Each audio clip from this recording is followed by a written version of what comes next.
Okay, rating impacts. Everyone, I think, loves the first line. We expect the rating impacts to be minimal, and I know you're probably saying, yeah, I'll believe it when I see it. The things that I would say, removing, there's these things. I did a lot of numbers in my previous lives.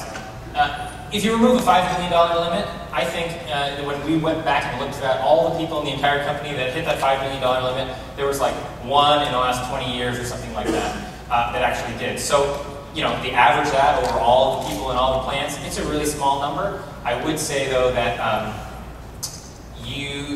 if you're the person that has that, if you're the employer that has, and you're self-funded and has that person who went over $5 million, it becomes a big deal. So you really have to think about your stop-loss reinsurance policy. But anyways, a lot of the things that we're looking at are relatively small rate impacts. So you will see a small adjustment to your rate depending on your particular plan, what the starting point was. And you will see more people in your plan because you'll have a bunch of new adult dependents that have to be covered.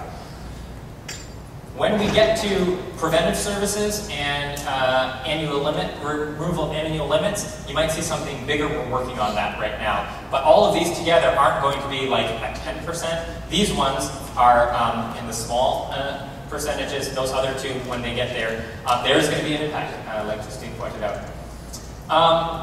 So how we're going to do this? Oh, I want to make this point about the way we generally, for fully insured plans, deal with adult dependents today is as soon as they become past 18, they go in one of two formats. A dependent care rider that says, yes, we'll pay for those adult dependents, and essentially it's averaged over all the family policies. Or, more commonly, people have what we call the family continuation rider that says, yes, we'll take that adult dependent, put them sort of in a separate membership category, and there'll be a separate premium for that. The one thing I didn't say that is important here is that the law says those adult dependents can't be in you can't say, yeah, we'll take the adult dependents, but we'll put them in terrible coverage, and we'll charge them a really high lot of money. You can't do that, so essentially the way we rate that family continuation rider as a separate premium for those adult dependents is now going to be illegal, I guess you would say. So what we're going to have to do is take all of those people on family continuation, put them back on the original contract. So if you've got a family of 3 people, or two parents and 3 kids, and one of them is an adult dependent, you have a family contract with 4 people on it, and then 1 person in a family continuation rider. We're going to take that person and put them back on the family contract. Same thing if you've got a couple who has 1 child, it's going to have to come on and we'll change from a 2-party policy to a family policy. And we're going to do that through the membership system. The rate itself won't change, but there won't be a separate family continuation charge. It's just those people will be folded back into the original contract on the policy. So that will change what you see in your bill. And how it will, but it should be, on average, neutral. There will be a little bit of up and down on that. So you should just be aware that that's how we're complying with that regulation that says you can't charge those adult dependents a new or separate amount. Let's see, I forget what I had on the next slide. Okay, so time limit changes, yeah, okay, good. So we're talking about making the benefit changes unless you have a plan year that actually starts before 1/1, making the benefit changes on 1/1. To ease both the process and the rating impact, if you have a renewal date, which is different than a plan year, we'll get into that. If you have a renewal date that's after 1/1, we'll put the benefits in, but we won't change the actual rate till your renewal. So if you renewal in July, we'll have to put the benefits in to be compliant 1/1, because that's generally, for most of our customers, the start of the plan year is 1/1, so you have to be compliant on plan year starting after September. That's 1/1. Benefit changes will go into effect. We won't adjust the actual rates until the next renewal, but we will have to move the kids out of the family continuation rider back onto the original contract, which won't change the rates, but it will change, the number of people each of the rates are applied to, and so your bill will look different on 1/1 in that respect, and it kind of depends on how what your population is with respect to families and singles. There's been a lot of discussion back and forth with some of you, some of the agent and consultant community on what's a plan year. The government said it's the plan year as defined in your legal plan documents that enable all of the health and welfare benefits that you cover. That is the primary mode. If you don't have that, it's when your deductibles or cost sharing resets. If you don't have any deductibles that go on a calendar year, or on an annual basis, it's calendar year.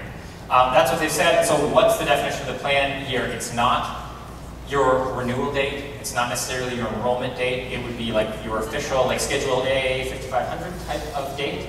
That generally tends to be 1/1, even if people have renewal dates. If it's different than that, we have to talk about that and how we're going to accommodate that. And I'm also almost getting the cane over here, so I'm going to flip through. Justine hit these really quickly, but so let me back up. Healthcare benefits. We're going to comply with all the stuff that we think we have enough information to comply with. That's the big list. We're not doing, at this stage, have a 1/1 plan for preventative or annual limits. The rates impacts should be minimal on the actual rates. We're not doing that until renewal. Some of you, of course, renew on January, so those will be at the same time. We're going to move the kids off the family continuation rider for those people who have that rating structure for them.